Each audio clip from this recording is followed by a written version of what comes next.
அதை எந்த விதத்திலையும் நிறைவேற்றுவார். ஆமென்.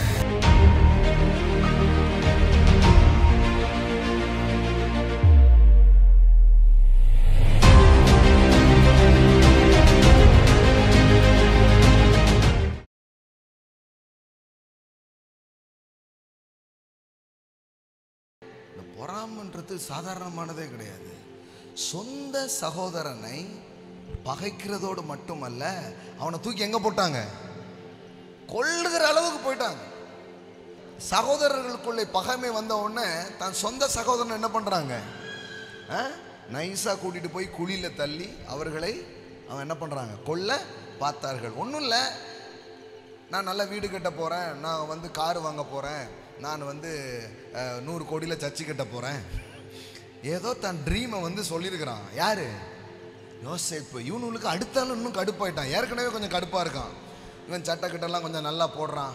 போடுவேன்டா, நானும் கோட்டை போடுவேன்டா, என்னதான் வெக்கையாக இருந்தாலும் கோட்டை போடுவேன்டா அப்படின்னு இவன் எப்போ பார்த்தாலும் அந்த ட்ரெஸ்ஸையே வேற போட்டுட்டு அலைகிறான் யோசேப்பு. ட்ரெஸ்ஸை போட்டது மட்டும் இல்லை, இவன் என்ன பண்ணுறான்? இவன் ட்ரீம் எல்லாம் சொல்கிறான்.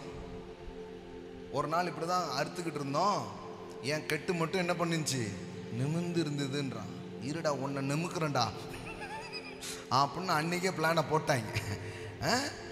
கடைசியில் பார்த்தீங்கன்னா ஒரு நாள் அண்ணன்மார்களை பார்க்குறதுக்காக இவன் போகும்போது கரெக்டாக என்ன பண்ணிட்டான்? மாட்டிக்கிட்டான். அவன் தூரத்தில் வரும்போது இப்போ அவனுக்கு என்ன பேர் வைக்கிறாங்க?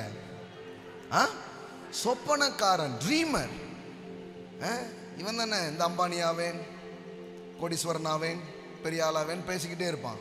இன்னைக்கு பாரு, அவனை தூக்கி குழியில போடுறேன், இவன் கனவு எப்படி நிறைவேறுதுன்னு பார்க்குறேன். பாருங்க, 2 காரியம்.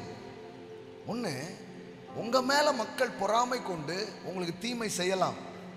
தீமையே மனிதர்கள் செய்ய மாட்டாங்கன்னு நான் சொல்ல, தீமை செய்யலாம். ஆனா உங்களுக்கு கனவை கொடுத்த கர்த்தர் அதை எந்த விதத்திலையும் நிறைவேற்றுவார். ஆமென், ஆமென். உங்களை பின்னுக்கு தள்ளலாம், உங்களை போட்டு கொடுக்கலாம், உங்களுக்கு எதிராக ஏதாவது பண்ணலாம். ஏன்னா மனுஷனுடைய